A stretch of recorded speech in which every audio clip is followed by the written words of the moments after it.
Morning, y'all. Everybody's had their coffee, listened to some good conversation. I'm thrilled to be up here with a couple of people who really don't need much of an introduction, Sally and Preet. I was always fascinated by Preet's career as a U.S. attorney in Manhattan, but what I thought was really cool is that he became one of those handful of Manhattanites for whom in every conversation, whether Queens, Brooklyn, Staten Island, anywhere, he was just one name, Preet. Like if you heard the name Preet, you knew they were talking about him. There was never, like your last name just got forgotten. I don't even know what it is. I've forgotten myself. You're like Cher now.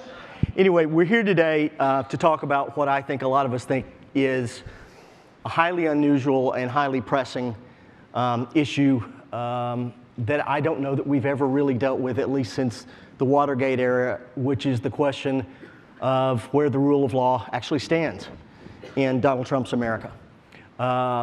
Both these folks are uniquely situated to help us understand that. And I guess I just think it's a shame that after all those years as a U.S. attorney and then, of course, the Deputy Attorney General, Sally, and for 7.5 years as U.S. Attorney in Manhattan in many successful prosecutions, both of you are now perhaps best known for the circumstances of your firings, which remained a source of curiosity and news all these months later. Preet, can you, just by way of contextualizing how you got here, tell us how you got fired? Yeah, so I was fired. Thanks for reminding me and everyone and my parents who are watching the live stream somewhere. Look, let me make a couple of things clear from the outset, and I know Sally has said the same. The President of the United States has the absolute authority and power to fire anyone who works for him, and U.S. attorneys and attorneys general and others work at the absolute will of the president. The context of my firing was a little bit different, and I'm not complaining about it. Here I am at Vanity Fair. It's awesome. And I'm leading a great life. But it's sort of interesting for the record that I thought the day after the election, on November 8th, typically when someone is elected from the opposing party, all the U.S. attorneys eventually go through some orderly process, and there's a transition period, and that happens every time there's an election. Nothing to see here, and I expected the same for myself, and I started making my bucket list of things to do. I'm not going to tell you what was on it. And then 8 days after the election, I got a phone call from the senator for whom I used to work, Senator Schumer, who had gotten a phone call from the president-elect saying, I really want Preet to stay. He also apparently didn't know my last name. And asked me ultimately to come meet with him on the 26th floor of Trump Tower, which I did on November 30th, and it was a lovely meeting. I was there, the president-elect was there, Steve Bannon was there, Jared Kushner was there. I'll note that half of us are now gone. Unclear how long the other half will stay. And it was a very nice meeting and an unusual meeting. People like to use the word unprecedented. I'm not aware of any time when, a new president-elect has asked to meet with a particular United States attorney, particularly one who is appointed by a president of the other party. And he was very complimentary of the work that my office had done and asked me to stay on for another term. And I agreed, and it was done with in fact, that was done before I think there was a Secretary of State decided upon. And I agreed to stay, and we can talk about the reasons why one decides to stay or go, because that's a question we get a lot. And then fast forward sometime, the president-elect called me a couple of times for reasons that are not fully clear to chit-chat. And I think people who have seen some of the testimony of the former FBI director, it was unusual to be called by the President of the United States, less unusual for an FBI director who has to deal with national security and terrorism issues.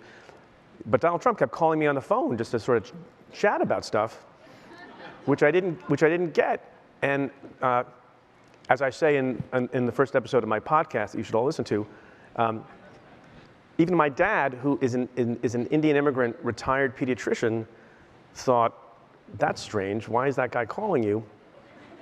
The second time he called me, it was 2 days before the inauguration on January 18th. Again, nothing untoward happened in those calls. It was just unusual that I was getting these calls. And I'm thinking the president-elect should be kind of busy. He's got a speech coming up, and the commander-in-chief thing was about to happen. Well, didn't you at least text him back that, sorry, the phone was on charger, I was in the bathroom? I called. We made a determination that it was appropriate and all right to call the president-elect back because He was not yet the president, didn't have any authority to ask me to do anything, but made a sort of a determination among ourselves, including with the head of DOJ transition at the time, Department of Justice transition, that this should not continue to happen after this man becomes president for a lot of reasons, including the appearance issue, and the appearance issue related to, among other things, the kind of jurisdiction that I had in Manhattan as the top federal prosecutor there over businesses and people and buildings, and you can imagine. And I thought it would end. And then on March 9th of this year, I got another call from now the President of the United States. A message was left because my assistant had gone for the day early, and we spent an hour thinking about whether or not I should return the call.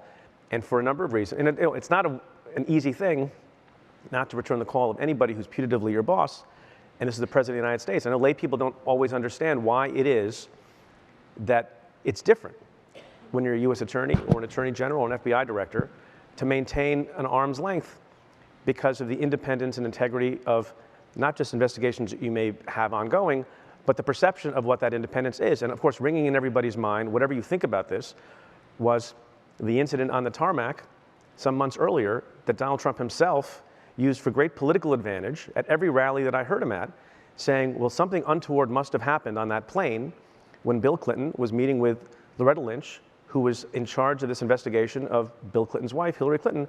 And here we were with the President of the United States now calling me, unbeknownst, I think, to the Attorney General or anyone else. And maybe it was going to be a natural, fun conversation and chit chat, but how was it going to look later to other people? And so I didn't return the call. And that was not a small thing to do. And 20 hours later, I was asked for my resignation. I don't know if they're related or not. Some people think that they are. I don't know. And for a lot of reasons, then I insisted. The first day, that was a Friday, I wasn't refusing to resign out of any kind of defiance. I didn't know if it was a mistake, because these guys are not so competent about things, like with the travel ban or anything else. And I kept thinking, I had had this meeting, with great fanfare. Maybe they forgot that I had a different kind of position. And then at some point, I realized, having lived a long time and having worked on investigations, both at the U.S. Attorney's Office and in Congress, that the record should be clear, given that this man had asked me to stay and shaken my hand, and no circumstances had changed to my knowledge, that if he wanted me to go, it should be clear that he wanted me to go, and not some acting functionary at the Department of Justice. No offense to him, because I don't know what's going to come up later. And it's my belief now, I'm not making an accusation, but it's my belief now, as I've said before, that had I continued in the job, had I not been fired, and had the phone calls continued, and had I agreed to continue to have the phone calls in private without the Attorney General or anyone else, given what I later learned about private meetings that the President had with Jim Comey relating to dropping the Mike Flynn investigation, the phone calls that apparently the President had with his Attorney General, Jeff Sessions, about dropping the Joe Arpaio case and investigation, that at some point, the purpose of cultivating a relationship with the sitting U.S. Attorney in Manhattan was going to be to ask me to do something inappropriate. I can't prove that, I don't know that for a fact, but given all the evidence and common sense and my having lived life for some period of time and having a sense of that guy's character, I think that's what would have happened. And so here we are. Have you subsequently come